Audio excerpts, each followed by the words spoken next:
Welcome to Social Media with Lacey J.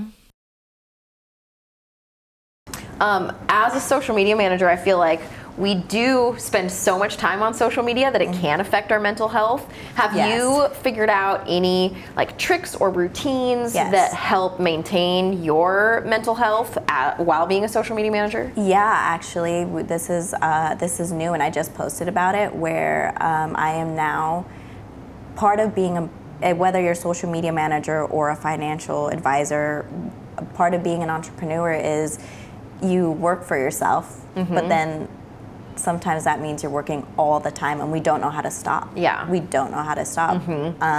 So I, came to the realization hearing, Mommy, you're always on your phone. Mommy, you're never here. Mommy, my son started wrestling. Mommy, I look up and you're on your phone, and I'm like, okay, yeah, but I'm working. And I used to make that an excuse.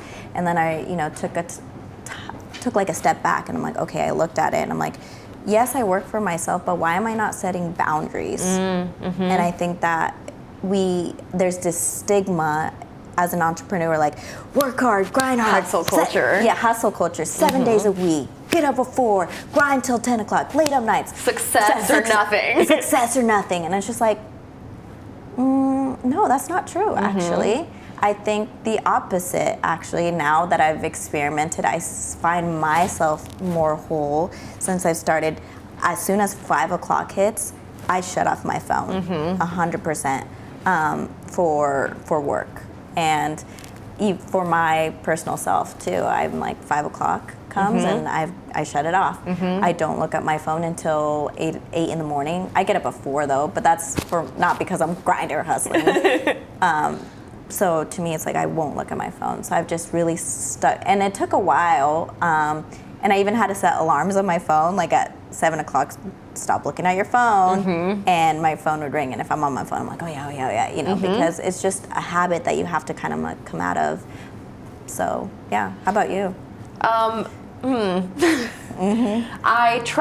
don't always succeed at this, but I have a pretty strong internal voice that I have trained to be an advocate for my mental health. And so I will hear myself say, this isn't good for you, or it's time to go to bed, or I don't always listen to it. Okay, when that voice comes, I don't always listen to it, but I do have it, and it'll speak up for me. And when I do listen to it, I never regret listening to it.